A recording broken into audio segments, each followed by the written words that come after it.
My parents used my car crash to crowdfund $150,000. It's to fund your home recovery care, they said. Then they stole it all and booked a luxury cruise and bought new cars. I sent one email.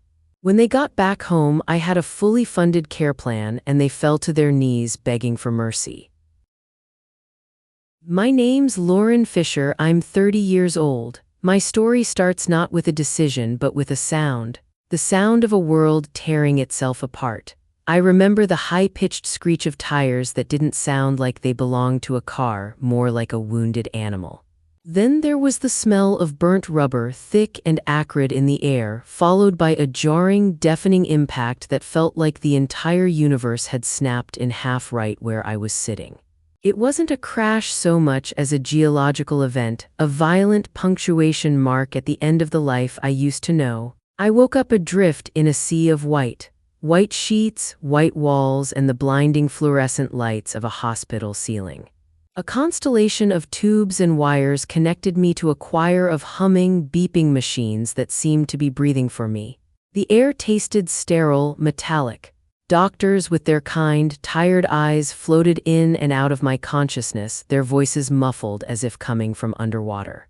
They used a vocabulary I didn't want to learn: multiple fractures, severe concussion, long road to recovery. Each phrase was a stone and they were building a wall around my future.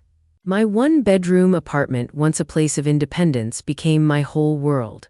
It was a small, quiet space that now felt like a cage, filled with the clatter of orange pill bottles, stacks of physical therapy worksheets, and the constant, dull, grinding ache in my bones that became the soundtrack to my days.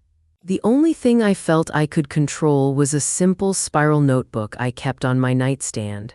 In it, with a shaky hand, I tracked every pill, every doctor's appointment, every tiny, agonizing movement.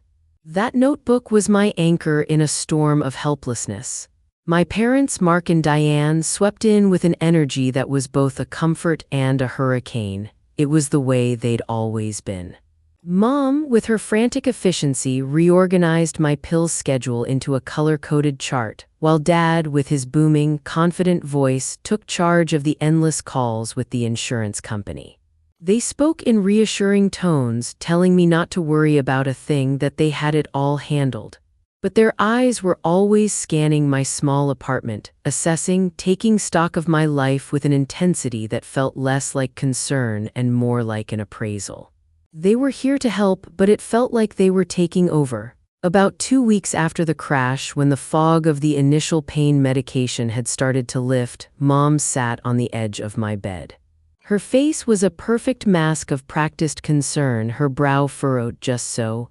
"We've been so worried about the costs, honey," she said, her voice soft and full of gravity. "Your insurance is good, but it won't cover everything. The home care, the equipment, it's just so much." She sighed, a delicate, theatrical sound. Dad chimed in from the doorway, leaning against the frame with his arms crossed. He had a way of making every space he occupied feel like his own personal stage. "Your friends want to help, Lauren. We all do. We were thinking a crowdfunding campaign." He said the words like he was unveiling a brilliant, original idea. The name they'd already chosen was Help Lauren Recover. It felt so public, so deeply embarrassing, like they'd taken out a billboard on the highway advertising my weakness to the world. It made me feel like a charity case, a broken thing to be pitied. But I was so tired. The sheer effort of forming a coherent argument felt like climbing a mountain. The pain was a constant, buzzing static in my head, and the medications made my thoughts slow and sticky. So I just nodded, a slight dip of my chin. They took that as a resounding yes. Without asking, they chose the photo. It was one someone had taken in the hospital a few days after the accident. I was pale, my hair was a mess, and a clear IV tube was taped to the back of my hand. My eyes were vacant, lost in the middle distance. That ghostly image of me became the face of their campaign. The donations started pouring in almost immediately. Friends from college, my coworkers, cousins I hadn't spoken to in years, and then, strangest of all, complete strangers.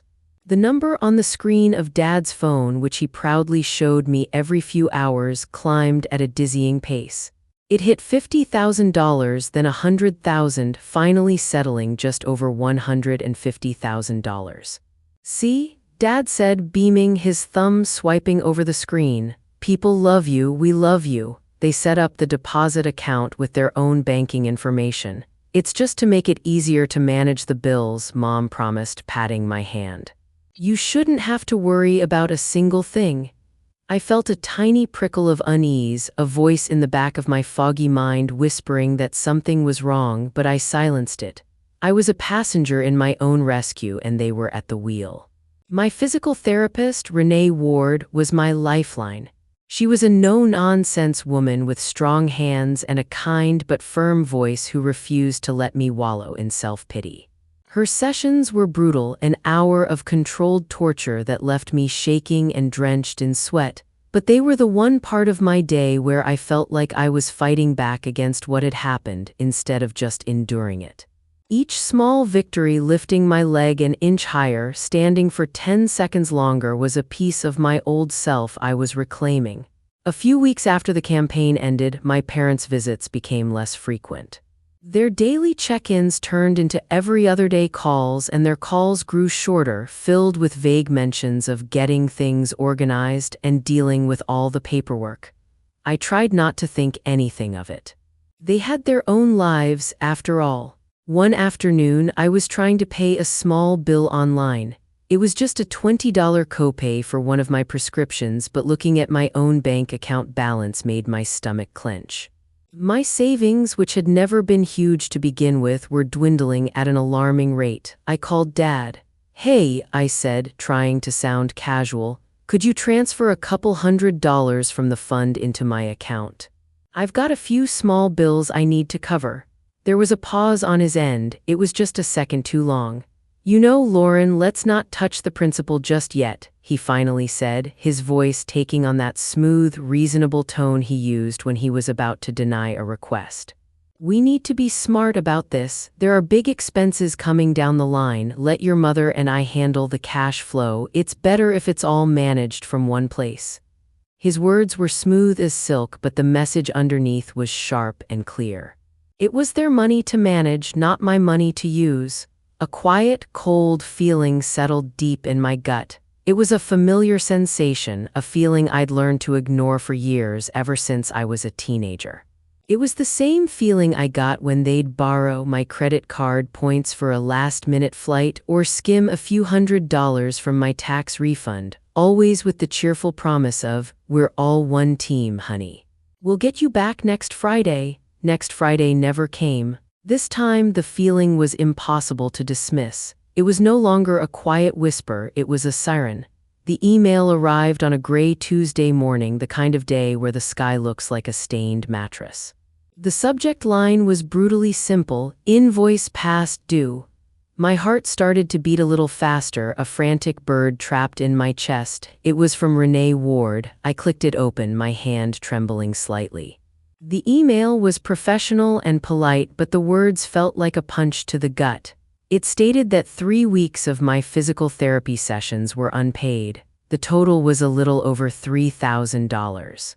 It went on to say that if the balance wasn't settled within the week, they would have to pause my treatment. Pause my treatment. The words echoed in the silent apartment. My blood ran cold. The therapy wasn't just some optional part of my recovery, it was everything.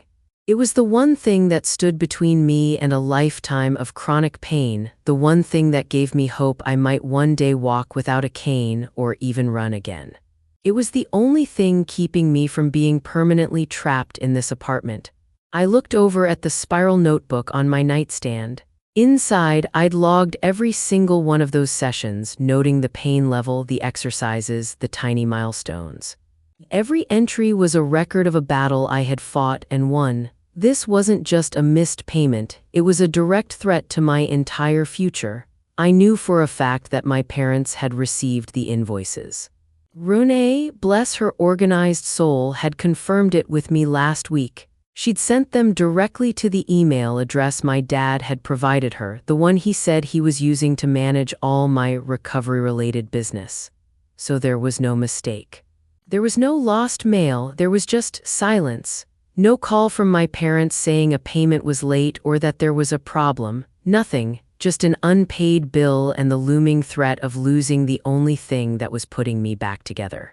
My hands were shaking so much I could barely unlock my phone.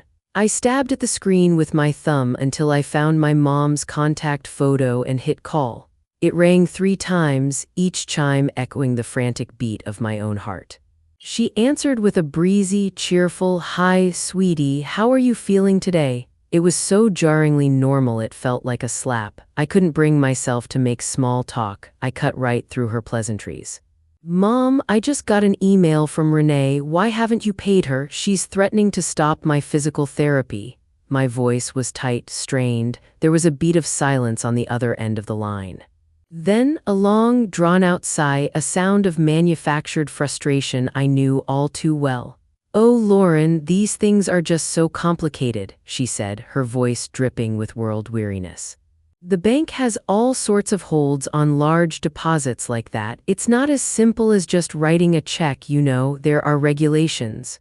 Her explanation sounded vaguely plausible, like something you'd hear on the news, but it felt hollow, flimsy. "Banks don't hold funds for weeks on end without sending out an avalanche of notifications." I wasn't going to let it go. I pressed her, my voice getting a little louder. "What does that mean? What regulations? When will she be paid?"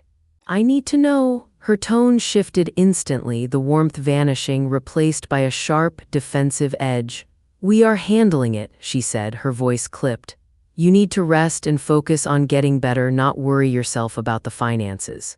That's our job. We're your parents, for heaven's sake, you need to trust us." It was their classic maneuver, a move I'd seen 1,000 times. They'd turn my valid, logical concern into a sign of my own supposed fragility, my lack of trust, my inability to understand the adult world.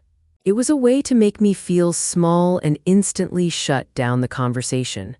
I hung up, my hand clenched around the phone, and immediately called my dad. I thought maybe I could get a straight answer from him. I was wrong. I got the same runaround, but this time it was layered with a thick coating of condescension. "Lauren, you have no idea how much paperwork is involved in managing something like this," he said, his voice dripping with a paternalistic authority that set my teeth on edge.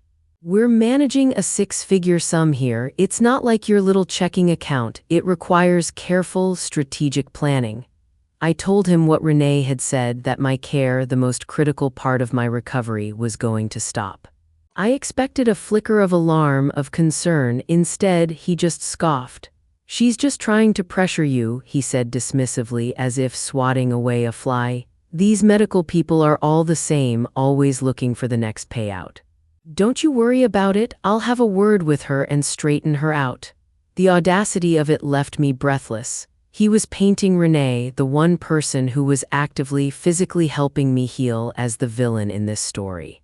He was twisting reality to fit his narrative, a narrative where they were the responsible managers and everyone else was just trying to get a piece of the pie. They weren't just making excuses. They were actively trying to convince me that what I was seeing with my own eyes wasn't real. They ended the call by saying they were in the middle of a family emergency with one of my cousins and would have to call me back later. It was such a transparent, flimsy excuse. I hung up the phone, which now felt as heavy as a brick in my hand. They hadn't answered a single one of my questions. They had only created more. The silence that filled my apartment after those calls was louder and more terrifying than any argument we could have had. It was a silence filled with everything they weren't saying. My dad had set up our family's shared cloud account years ago. It was supposed to be a convenient, modern way for all of us to share family photos, important documents, and travel plans. We all had access. He was famously careless with technology, always forgetting to log out of his personal email on the shared family laptop he'd left at my apartment in case I needed it. He thought it was a helpful gesture. Now, it felt like a crucial mistake on his part. Driven by the cold dread that had settled in my stomach after our phone calls, I opened it.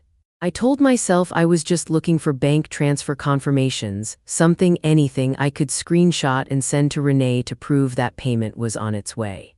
It was a lie, and I knew it. I was looking for the truth, but it wasn't a bank notification I saw at the top of his inbox.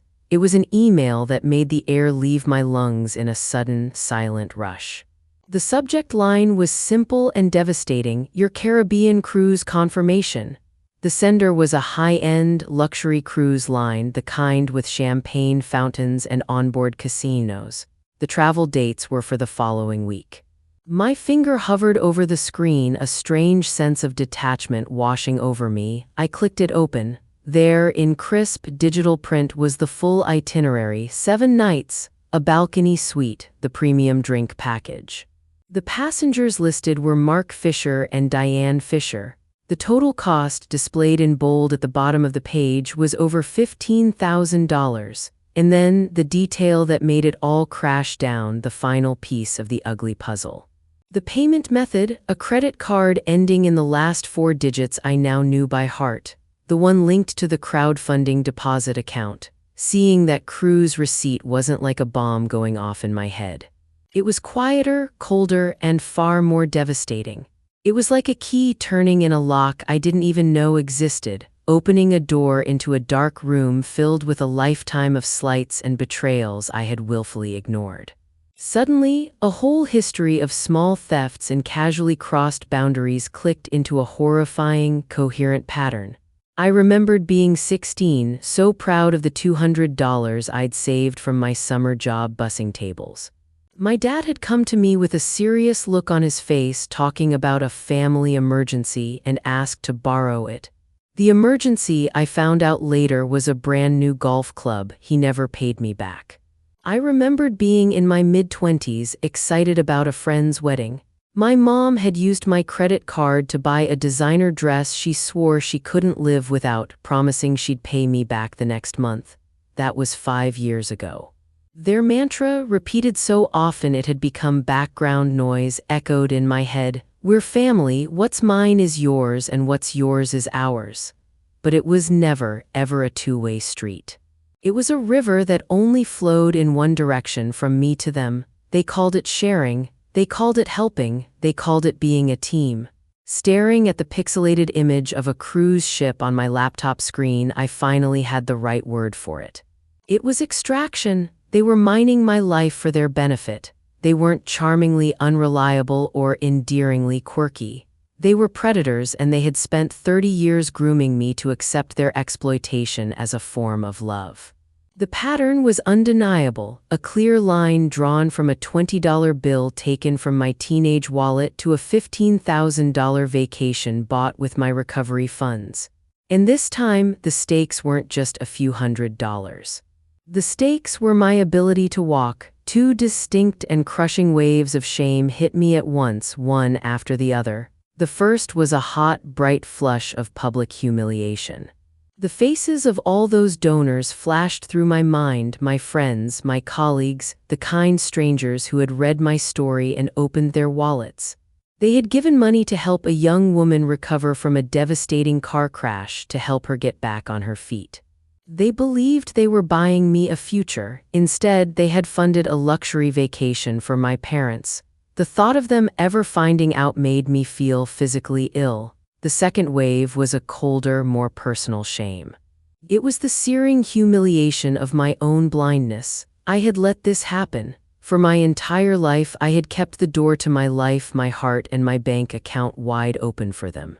I had made endless excuses for their behavior, translating their blatant entitlement into quirky family behavior that was easier to swallow. I felt foolish. I felt weak. I felt complicit in my own ruin. For a moment, I wanted to crawl out of my own skin. But then, as the shame churned in my gut, something else began to rise up from underneath it. It was a feeling I recognized. It was a cold, hard anger. It was the same stubborn grit that had gotten me through the agonizing hours in the emergency room when I didn't know if I'd ever feel my legs again. It was the same iron will that made me push through the searing pain in physical therapy, day after day. I survived a high-speed collision that by all rights should have killed me. I could survive this. I could survive the truth about my own family. The shame was a fire, but the steel inside me, the part of me that refused to break, wouldn't melt. It was being forged into something new, something sharp, something dangerous. It was being forged into a weapon. The cruise was just the tip of the iceberg. I knew it with a certainty that chilled me to the bone. If they were brazen enough to spend $15,000 on a vacation, there was no way they had stopped there. I needed more than just a single receipt. I needed the whole, ugly picture. I needed a paper trail so complete and so damning that they couldn't possibly lie their way out of it. Still logged into my dad's email account on the old laptop, I searched for the name of the bank where the crowdfunding money had been deposited. It didn't take long to find the initial account setup emails from the platform, and right there, saved in a draft message he'd clearly forgotten about, were the login credentials. My heart hammered against my ribs as I navigated to the bank's website. It felt like a massive violation, like I was breaking into their house, but they had left me no choice. This wasn't snooping anymore, this was an audit. I typed in the username and password, my fingers surprisingly steady. The page loaded. The balance displayed in a large, friendly green font was shockingly low. Of the $150,000 that had been donated, less than $40,000 remained. $110,000 had vanished in just a few short months. I clicked on the transaction history and started scrolling down, my eyes scanning the lines of text. The fear I'd been feeling was gone now, replaced by a chilling, methodical focus. I saw the debit card transaction for the cruise line clear as day. I saw dozens of smaller withdrawals from ATMs near their home, $200 here, $400 there. Cash for dinners out, for shopping trips, for gas. They were treating it like their own personal slush fund, a bottomless well of money they hadn't earned. Then I saw them, 2 massive withdrawals made on the same day just a few weeks ago. They stood out from the list of smaller transactions like 2 giant red flags. Each withdrawal was for exactly $45,000. The memo line for both transactions was starkly, ominously blank, $90,000. Gone in a single day. My mind raced, trying to make sense of it. What costs that much? It wasn't a down payment on a house, they already owned theirs. It wasn't a medical procedure for one of them, I would have heard about it. It was a huge, gaping hole in the account that made no sense. I clicked back to the email inbox. I started searching again, this time using new keywords: purchase, invoice, congratulations, agreement. And then I found them. 2 separate emails received on the same day as the massive bank withdrawals from 2 different luxury car dealerships in their town. The first was addressed to my dad. The subject line read, "Congratulations on your new Ford F-150, Mark." The second was to my mom. "Diane, your new Lexus SUV is ready for pickup." I clicked open the attachments. They were the full sales agreements. Both vehicles, top-of-the-line models with all the extra features, were paid for in full. No financing, cash purchases. They hadn't just skimmed from the fund, they had gutted it. They had bought themselves 2 brand-new, expensive cars with money meant to help me walk again. The image that flooded my brain was so grotesque it was almost surreal. My parents, driving around town in their shiny new vehicles, waving to their friends, while my physical therapy bills went unpaid and my future hung in the balance. The sheer, monstrous selfishness of it almost made me laugh, a sharp, bitter sound that died in my throat.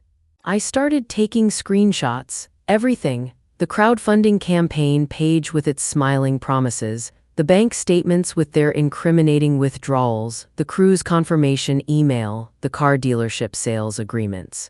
I saved them all to a new, secure cloud account, under an email address they didn't know existed, a digital vault for my evidence.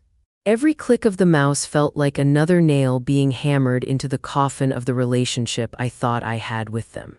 There was no misunderstanding this. There was no complicated paperwork or mysterious bank holds.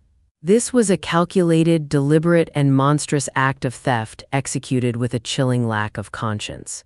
The daughter they presented to the world on that fundraising page, the poor, broken victim in need of help, was just a prop in their elaborate scheme, a means to an end.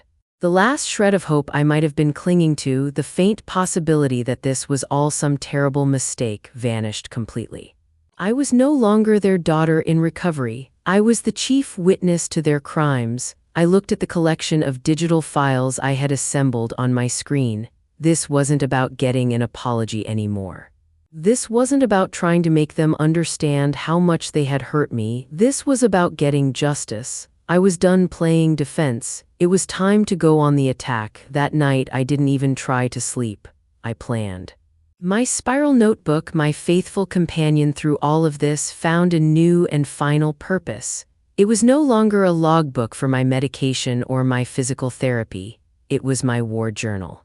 I sat up in bed, my laptop balanced on my knees, and drafted a single, concise email. The body of the text was factual, clinical, and completely devoid of the rage and grief that was churning inside me. It stated my name, the name of the crowdfunding campaign, and the total amount of money that had been raised. It outlined in bullet points the clear misuse of those funds, citing specific transactions. The $15,000 cruise, the $90,000 purchase of 2 new vehicles, and the pattern of regular cash withdrawals. It stated, as a simple fact, that my essential medical bills, like those for my physical therapy, remained unpaid as a direct result of their spending. I attached every single piece of evidence I had gathered. The screenshots of the campaign page, the bank statements with the relevant transactions highlighted, the travel receipt for the cruise, the purchase confirmations from the car dealerships, and a PDF of the past due notice from Renee. The subject line was sharp and professional: urgent, fraudulent activity report for Help Lauren Recover campaign. The to-line was addressed to Tessa Morgan, the trust and safety manager at the crowdfunding platform. But the crucial part of my strategy was in the carbon copy line. I CC'd 3 other people whose names I'd found through careful online research: Jordan Blake, an investigator with the State Attorney General's Consumer Protection Unit; Evan Cole, an investigator from my insurer's Special Investigations Unit; and Ava Brooks, the hospital social worker who had been so kind and helpful during my discharge. I wanted every one of them to see the same evidence at the same time. I wanted to create a net so wide they couldn't possibly escape it. I took a deep breath and I hit send. There was no turning back now. The email was the first shot fired in the war. Now I had to secure my defenses.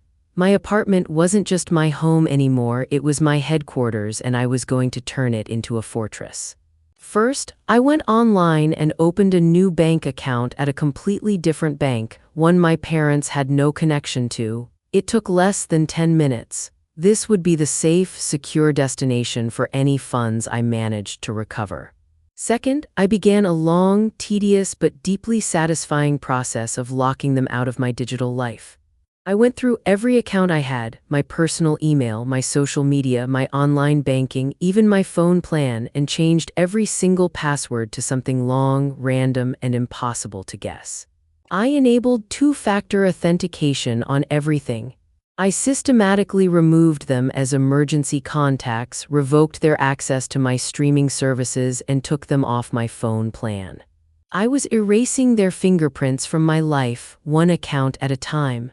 Third, I went to the websites of all 3 major credit bureaus and placed a fraud alert on my name and social security number. The automated system was simple to use. It was a digital shield, a preventative measure to stop them from trying to open new lines of credit in my name, a possibility that now seemed terrifyingly real. Finally, I sat down and wrote out a script for myself, a list of boundaries for the inevitable moment they would try to contact me. No unannounced visits, no access to my keys, no posting about my health on social media. My life was no longer their story to tell. I was taking back the narrative. The first reply came less than an hour after I sent my mass email, sometime close to midnight. My laptop screen lit up with a notification. It was from Tessa Morgan, the manager at the crowdfunding platform. Her email was short, professional, and exactly what I had hoped for. "Miss Fisher, we have received your report and the attached evidence. We are taking this extremely seriously. The campaign has been frozen pending a full investigation. A formal response will follow within 24 hours. The word frozen was the most beautiful word I had ever read. It was a small but profound victory. The tap had been turned off. They were cut off from the remaining $40,000. The next morning, I got a call from a restricted number. I hesitated, then answered. It was Ava Brooks, the hospital social worker. "Lauren, I got your email," she said, her voice calm and professional but with an undercurrent of warmth that made me want to cry. "I am so sorry that this is happening to you. What you did last night sending that email was incredibly brave." She didn't question me, she didn't ask if I was sure, she believed me instantly and completely. The relief that washed over me was so powerful it almost buckled my knees.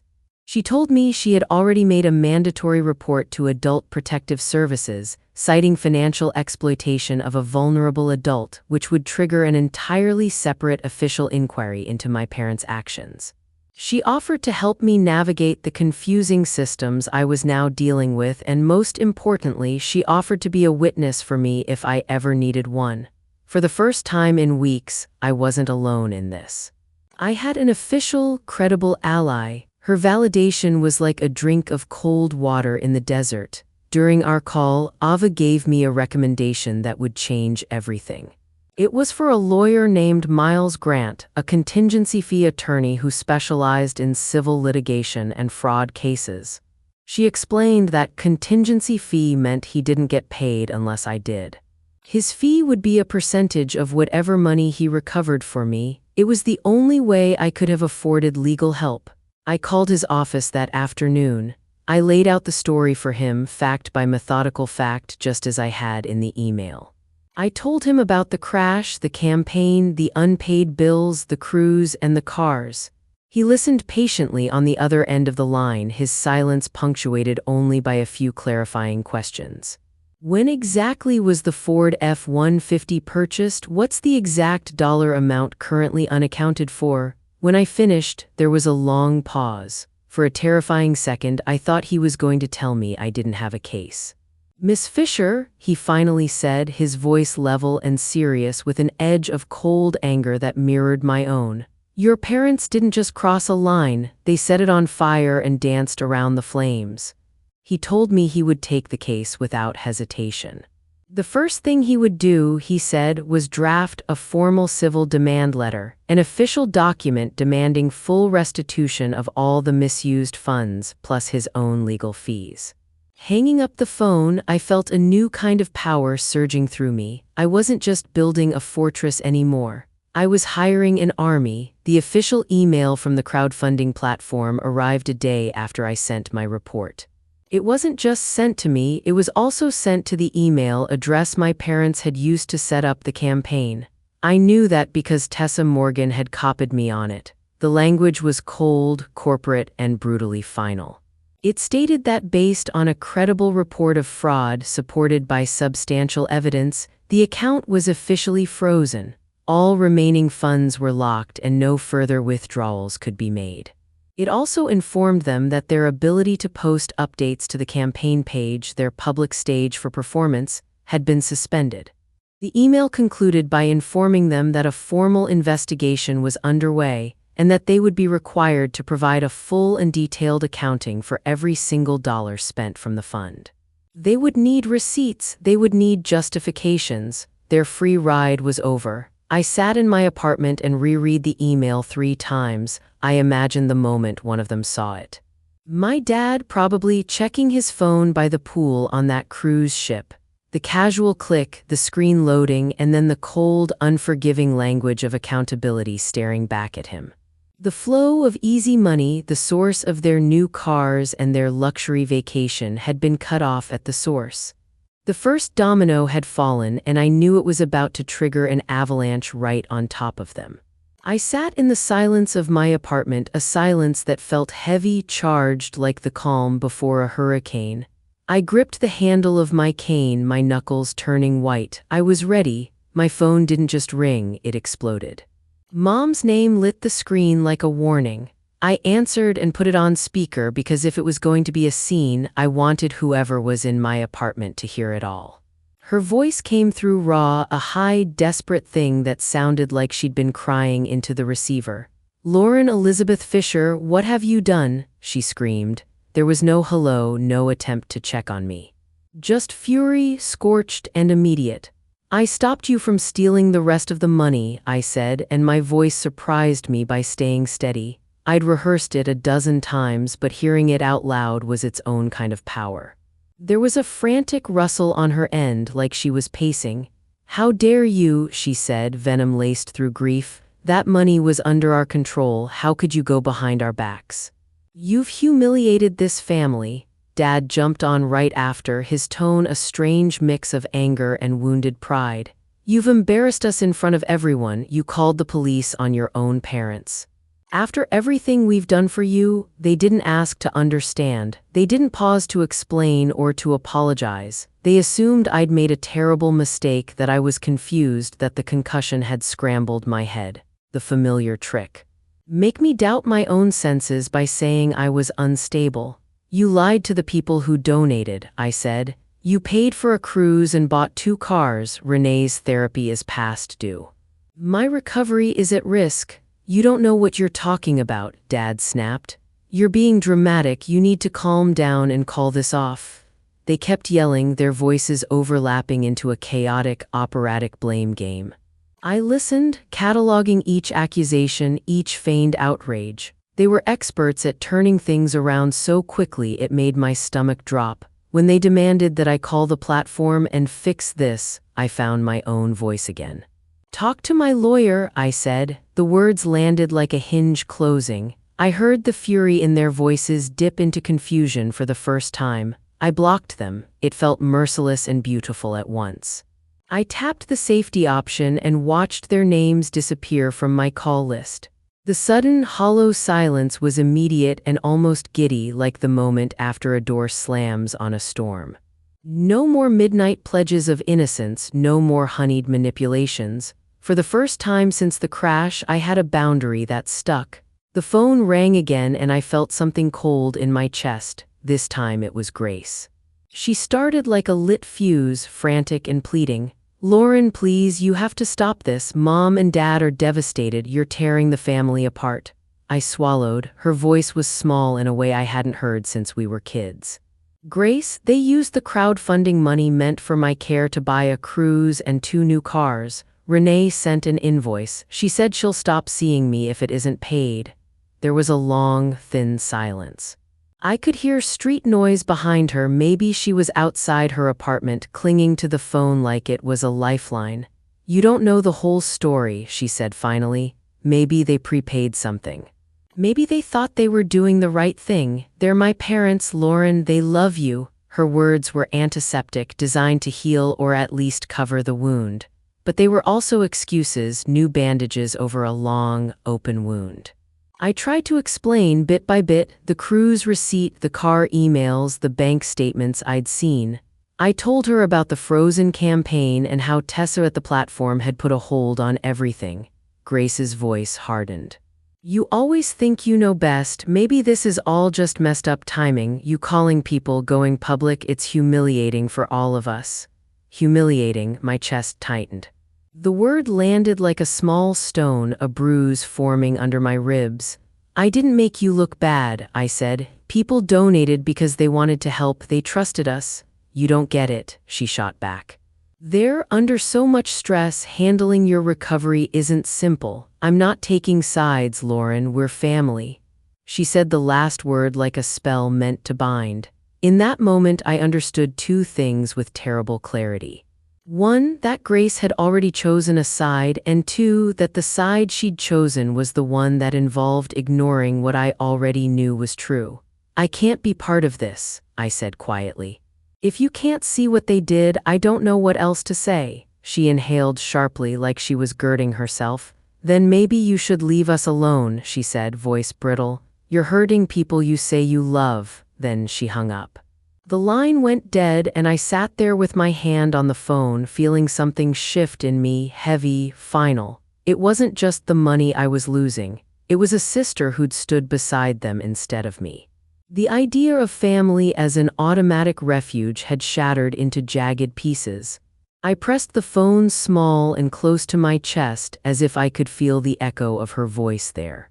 I flipped to a clean page in the spiral notebook and wrote in block letters, "Evidence, witnesses, lawyer." It was a list and a prayer both. I had allies now, Ava, Tessa, Miles, but family had failed me where I needed it most. The next call was from a number I didn't recognize. I almost ignored it, practiced now in avoiding surprises, but curiosity and necessity made me answer. A calm, measured man introduced himself. "Miss Fisher, this is Evan Cole from the insurance company's investigations unit. I received your report and some of the documents you sent. I need to ask you a few questions." His voice was steady, the kind you hear from someone who deals in facts instead of feelings. He explained that part of my accident settlement, a check for $50,000, had been sent early to cover immediate needs, accessibility modifications, temporary care, essential equipment. My throat went dry. I'd assumed those funds were being applied to the things they'd said they'd manage. "There are records showing the check was cashed," Evan said. "But there's no documentation that the promised work, ramps, rails, home modifications, was ever completed. We've sent multiple requests for receipts and invoices and received no response." I felt the room tilt. The spiral notebook flashed in my mind again, page edges sharp. "So they cashed my insurance check and didn't do the work?" I asked, needing the words to be as plain as he spoke them. "That's what the records suggest," he said. "I need your permission to look into the accounts where that money was routed and any associated transactions. If you authorize me, I can pull transaction histories and follow the money trail." Following the money, the phrase felt like a promise and a threat at once. I gave him permission without hesitation. "Do it," I said, "please. I want to know where it went." He guided me through a consent process, simple and efficient, which made the whole thing feel more concrete than the dizzying sequence of phone calls and receipts ever had. As we wrapped up, he added quietly, "If we find evidence of misuse, we'll coordinate with the fraud unit and other agencies. For your safety, try not to confront them directly until we have clearer findings." I agreed. The warning felt sensible and cold, like a coat you put on before stepping into a storm. He promised to be in touch and signed off. When I hung up, the apartment felt both smaller and more dangerous. I had started a domino effect I couldn't stop. The walls of whatever shelter I'd thought my family was were collapsing into their own debris. 2 days later, Evan called me back. His voice this time carried a weight that made my stomach knot. "Lauren, we pulled the account where the insurance check and some of the crowdfunding funds were deposited," he said.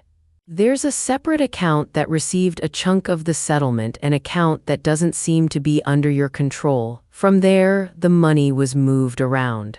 He spoke plainly, and each sentence was a fresh bruise. "Part of it went to a down payment on a vehicle registered in your father's name. A large payment was made to a credit card affiliated with your mother. There are transfers to cash withdrawals that match ATM locations near their house." I could hear the color drain out of my face. Hearing the numbers and the places out loud made the theft feel solid, physical, real in my hands, like coins you could drop and hear clink. "And there are payments to a law firm," Evan continued. "Repeated payments over several months. We traced one of them to a bankruptcy attorney. I need to ask, did your parents ever mention financial trouble to you?" "No," I said. It was such a small, stupid word to cover the enormity of it. They had never told me. They'd acted like helpers, captains of my care, while using my misfortune as their bailout. Evan's tone softened a degree. "They may have been leveraging your situation to cover debts. This isn't just greed. It looks like crisis management on their part, and they used your funds to keep afloat." Hearing him say it out loud, my accident as their lifeline, made bile rise in my throat. I thought back to the cheerful golf club at 16, the designer dress, the casual "we're family" that had always been an explanation and a shield. Now all those moments lined up like dots joined by a single, ugly line. "What happens now?" I asked. "We're compiling a report," he said. "If it shows misuse, we'll coordinate with the Attorney General's office and the platform. We may also recommend criminal referrals depending on what we find. For now, keep records of everything you receive. Save emails, print statements. Your documentation will be invaluable." I ran my fingers over the spiral notebook, feeling the indentations of my handwriting. It had been a tool for survival, now it was evidence. Evan's call closed a loop I hadn't wanted to open but desperately needed. The case was bigger than I thought, more than a single cruel decision. It was a pattern, it was a plan. And it felt, for the first time, like something activated in the world was trying to correct itself. When I ended the call, I sat for a long time, listening to the soft hum of the refrigerator, the distant thump of a neighbor's music. My head felt full of glass. I had wanted to believe in my parents' decency. What I had instead was a ledger of betrayals and a growing stack of allies working to make the truth as plain as the receipts in my hand. The fight was no longer private, it was procedural, it was official, and it had teeth. "Their ship docks in 5 days," Miles said when I called him that afternoon. He spoke the way a person says a date for a final exam, matter of fact, grave. "The clock starts the second they get the letter." I could picture the letter in my head, crisp, stamped, impossible to ignore. Miles had already sent the formal demand. It was a clean, plain document that said, in short, pay back every dollar or face a lawsuit. That was all it needed to say. The rest would sort itself out. "People do strange things when they're backed into a corner," he added, softer. "If you want to confront them, make sure there's a witness. Don't let it be just you against them." Ava had already said the same thing when she called that night. She'd asked to be there. "It's safer," she said, "and I'll provide a neutral voice about how you were treated and what you needed." The deadline made everything more urgent. The fight I'd been planning slowly became a timetable. I mapped the next 5 days in my spiral notebook like a battle plan: who to call, when to expect replies, what to have printed. I wrote down names: Tessa, Jordan, Evan, Miles, Ava. I wrote down contingencies. What to do if they refused to show, what to do if they cried, what to do if they begged. There was also a practical list. Make copies of every receipt, print the bank statements, bring the certified letter to hand them in person, have someone record the meeting if it could be done. Miles reminded me not to escalate into anger. "Stick to the facts," he said. "You want the evidence to do the speaking." That night I felt like a door had slammed, and the hallway beyond it was full of people moving, planning, and I'd only just found the light switch. My apartment felt smaller and more charged than ever. Every ding of my phone felt like someone knocking.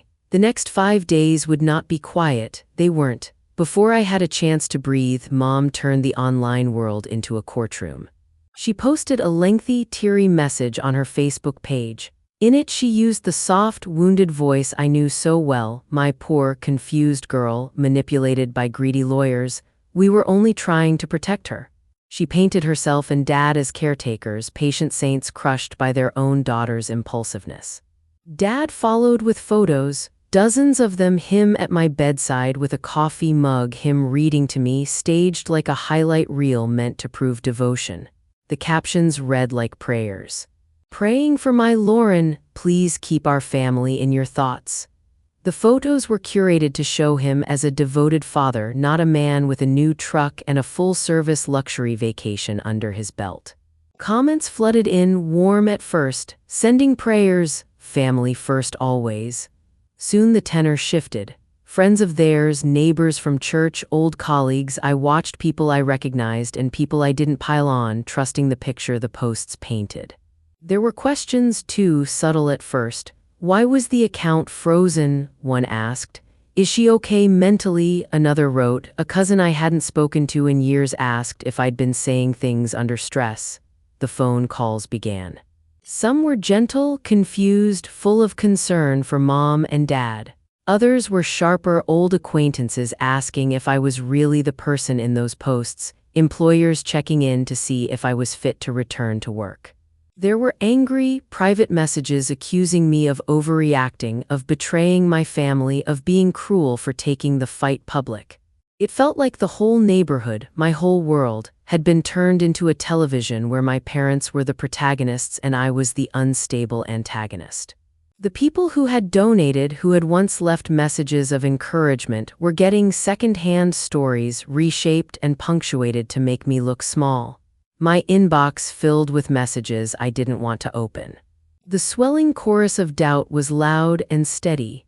It made my chest twinge in a way that felt eerily similar to the physical pain I'd had after the crash. The only difference was the ache now was emotional, raw, and spreading into every quiet place. I lay awake at 3 in the morning, the city outside quiet and my apartment lit only by the pale lamp beside the couch. My leg ached as if I'd spent the day walking miles, which I hadn't. The concussion made me afraid I might be missing something, a misread email, a misremembered date, some terrible misunderstanding that stitched itself neatly into the story they were telling. What if I was wrong?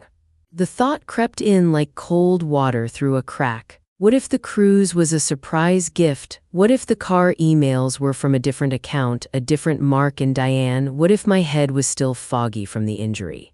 Mom and Dad were experts at turning questions into doubt. They'd done it my whole life. I flipped through my spiral notebook until my fingers found the page where I'd documented the therapy sessions.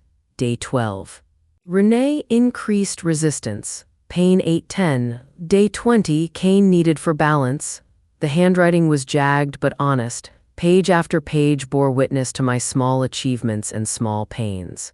Under that, closer to the back, I had started logging the paper trail, screenshots, dates, amounts, bank pulls, cruise confirmation, car invoices, Tessa's reply, Ava's report, Miles's letter.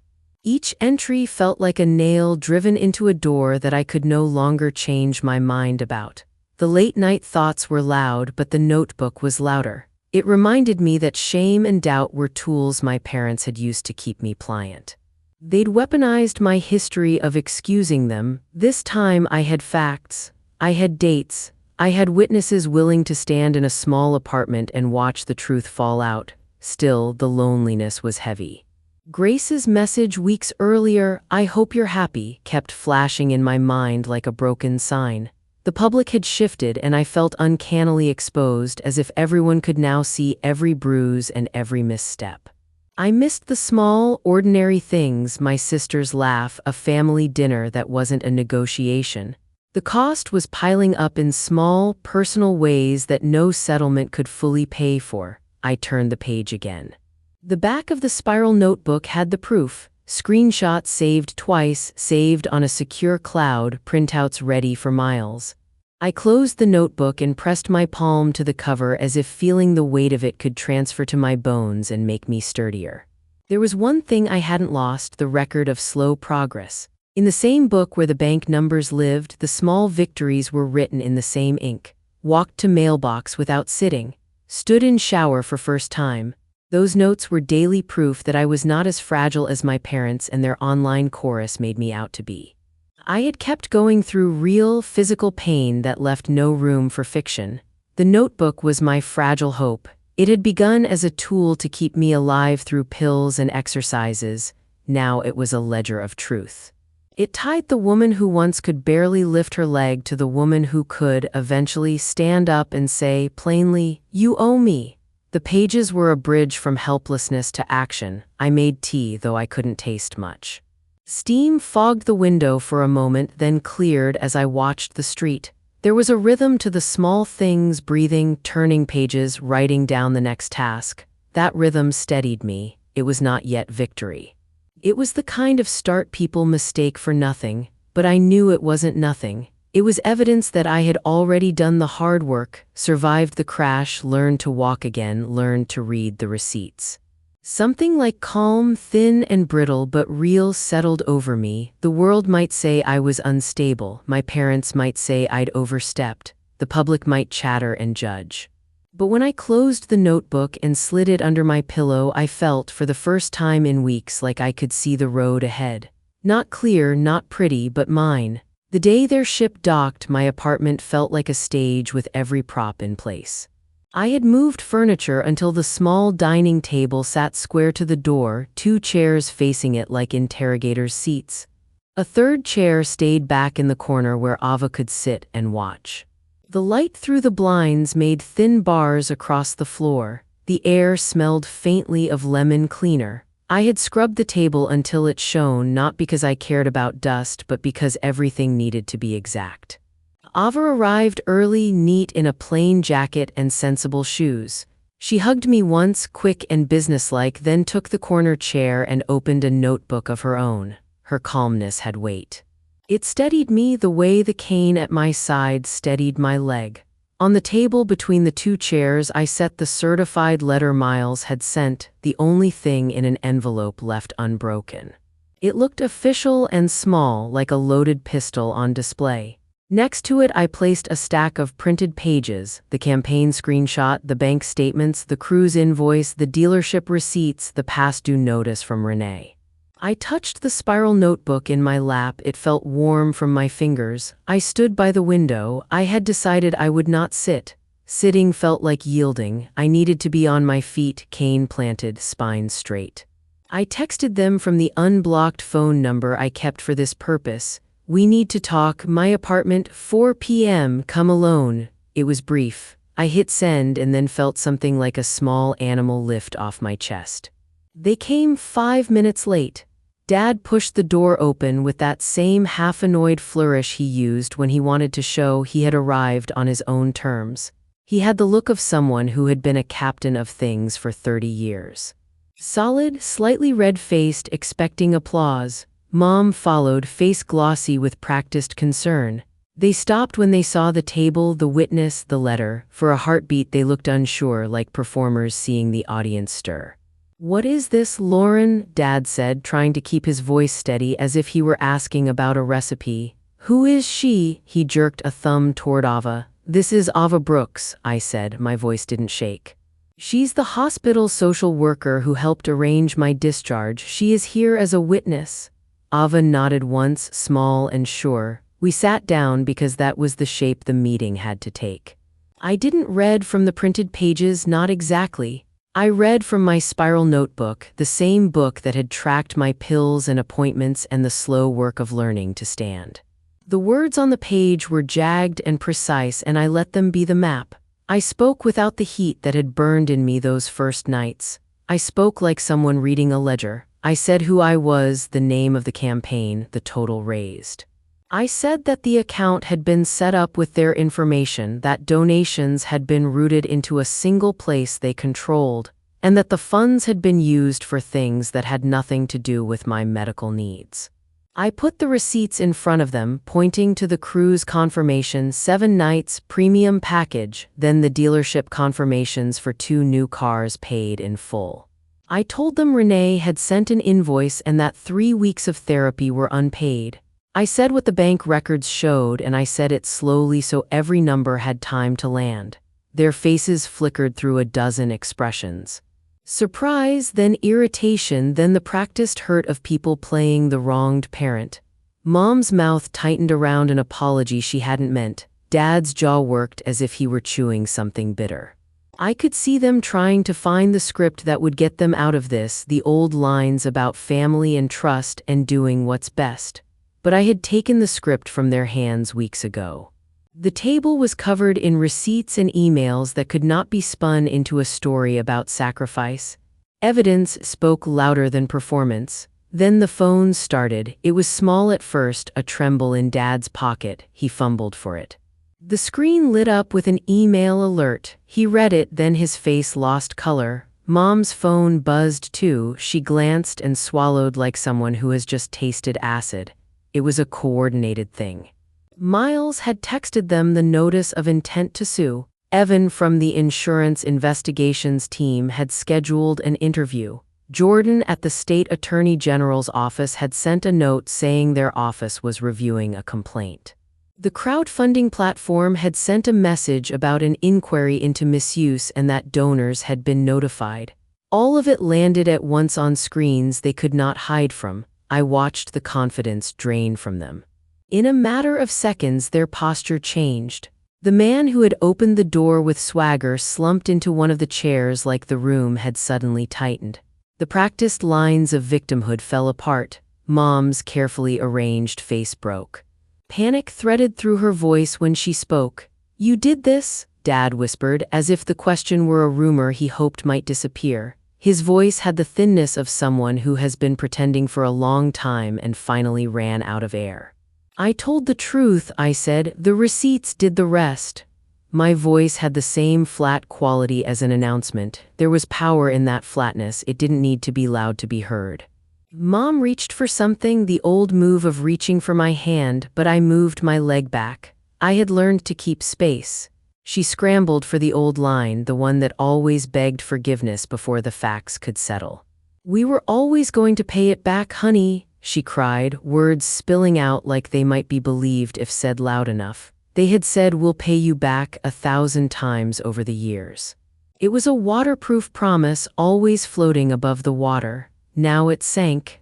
The air in the room felt heavier as their world of easy excuses deflated. Dad's face emptied. He put his hands over his mouth as if to stifle the sound of himself. Mom's shoulders shook. The phones kept buzzing, more emails, a formal request for documents from the crowdfunding site, a call from someone at the bank about unusual transactions flagged by their system. It was the sound of consequences arriving like a second sheriff in a sleepy town. They started to bargain in the only way people who had never had real bills to meet know how. Quick promises, vague timelines, offers to make it right. Each one was an echo of the past. "We'll figure it out." We didn't know, it was complicated, but now each echo hit the printed evidence on the table and fell silent. Then came a different sound, pleading. It was sudden and naked. Dad sank into a chair and put his face into his hands, the broad shoulders I had known my whole life folding inward. Mom collapsed to her knees on the floor, the motion grotesque with its familiarity. "Please, Lauren," she sobbed. "Please don't ruin us, we're your family." She reached for my leg. I felt the old reflex to turn and soothe, to close the gap. But this time there was no warmth in the reach, only the raw, practical need of people who had been caught stealing. I stepped back. "The family you keep talking about was the story you told to cover what you were doing," I said, looking down at them. My voice had a coolness that surprised both of us. "That story's over." I picked up the certified letter and held it out. "This is the only thing we have left to discuss. Give it to your lawyer." Dad took the envelope with trembling fingers. Mom's sobs intensified, a sound full of calculation. It was heartbreaking in a way that felt closer to disgust than pity. Ava stood up and walked to the door without a word. She held it open. For a moment, none of them moved. Then they turned and left, shoulders hunched, not daring to look back. The door clicked shut behind them. The sound of the latch closing was almost absurdly loud in the empty room. For a long second I stood there, hand on the back of a chair, breathing like someone who had finished a race. My knees felt weak. The cane was cool under my palm. Ava came over and dropped a hand on my shoulder. "You did what you had to do," she said simply. It was the kind of thing that sounded small and meant everything. The days that followed were quieter than I expected. At first, the quiet felt fragile, like a sheet covering something that could spring back at any moment.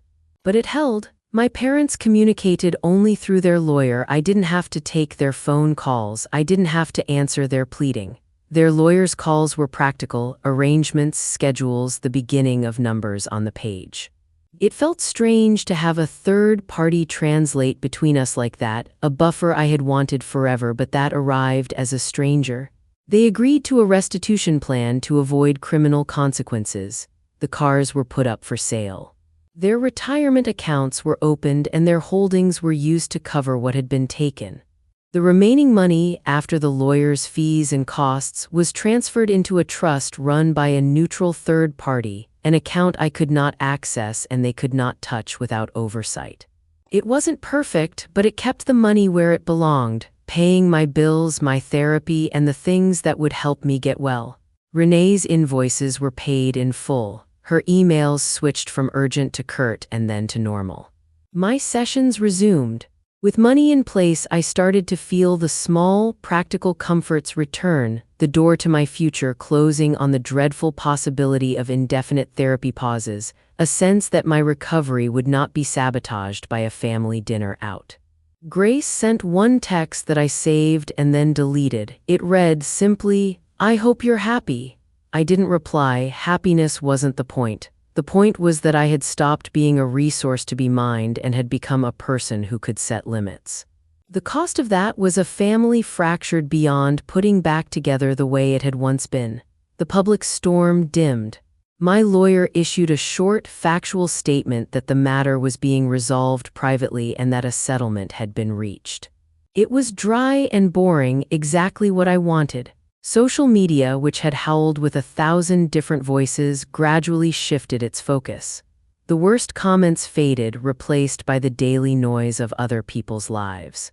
A few donors wrote privately to say they were sorry someone had used their goodwill that way. That mattered more than any public apology from my parents could have. The new equilibrium was quiet and heavy. No more manipulative phone calls, no more unexpected visits, no more posts designed to guilt or shame me. The absence of their chaos felt like clean air after long months of smoke. I could take a breath without waiting for a trap to spring, but the silence had a cost. It was stark and lonely in a way that hurt. There were rooms in my life that had been filled by their presence even when it was toxic, and now those rooms were empty. I missed small, ordinary things: Grace's laughter in a grocery store aisle, Mom's awkward attempts at baking cookies for holidays, silly inside jokes. Those things didn't justify what they'd done, but they were part of a life I once had. Still, there was peace in the quiet. I kept the spiral notebook on my nightstand, but its pages were changing. The entries that used to start with pain and appointments now started with small victories. Walked to mailbox without sitting. Renee increased resistance, felt strong. I wrote down one thing I wanted each week: a mile, a movie in a theater, a day at work when I was ready. The goals felt like seeds. I kept going to therapy. Renee and I planned longer-term goals instead of firefighting unpaid bills. I watched my own progress in the notebook until the handwriting steadied. The cane stayed nearby, but I used it less. My world narrowed to a few honest circles: my therapist, my lawyer, Ava, and a handful of friends who had stayed when things got messy. They were the people who mattered now. The settlement didn't fix everything. It didn't make Grace text back. It didn't erase months of humiliation. It couldn't fully stitch up the trust that had been shredded, but it did buy back my ability to make choices for myself. It bought me the time and resources to heal in real ways. I learned to sleep without waiting for the phone to ring with another crisis. I learned that the sound of my own steady breath at night could be enough. The silence after the storm became the ground I could stand on. It wasn't gentle, it wasn't pretty, but it was mine. After the dust settled, my days grew quieter and more ordinary in a way that felt almost sacred. The settlement meant the bills could be paid. Renee's emails went from urgent warnings to routine reminders. I didn't worry anymore about whether a phone call from Mom would mean another delay in my care. That simple change, knowing my therapy wouldn't be interrupted, let me breathe differently. Renee and I were able to push past triage and work on real progress. Sessions got harder in the best possible way. She added resistance bands, then weights. We practiced balance drills until my legs stopped flinching at the thought of falling. The first time I walked across my living room without touching the couch, I laughed out loud and then teared up, both at once. It felt small and huge. I wrote it down in the spiral notebook like a victory flag. First unassisted crossing, leg steady, 10-10 proud. I started setting tiny goals instead of letting fear set them for me. Walk to the mailbox, walk around the block, pay a bill on my own, go back to work part-time. I planned them on Sunday nights like a captain plotting a course. Hitting each one made the next feel possible. When my doctor cleared me for more activities, I celebrated with a quiet walk in the park. The sun on my face felt like permission. The financial part wasn't glamorous, but it mattered. The trust the money went into was managed by someone neutral, and that took the decision-making weight off me while keeping the funds for what they were meant for, my recovery. I learned to read statements and ask straightforward questions. Miles helped me understand what to look for, and I kept copies of everything in a binder labeled records. It felt good to be the one in charge of my life again. There were losses that didn't fit neatly into folders. Grace stopped answering calls. Mom and Dad were a presence now only in court papers and a handful of awkward texts. Grief didn't look like drama, it looked like empty chairs at holiday dinners. Some nights I let myself miss them. Other nights I reminded myself that freedom has a cost and that, for the first time since the crash, I could choose how to pay it. The spiral notebook stayed on my nightstand, but its pages changed. The lines filled with plans, not defenses. Walk a mile, return to work, save for a trip I pay for. Each small victory stitched a seam across the wound they left. I was rebuilding not the old life, not the one where I could be mined, but a life where I was the one holding the map. The air in my apartment tasted cleaner, my steps were steadier. And slowly, the idea of a future that belonged only to me stopped feeling like a wish and started feeling like a plan. If you've ever been taken advantage of or had to fight for what's yours, share your story in the comments below. If this resonated, subscribe for more true stories. You don't have to face it alone.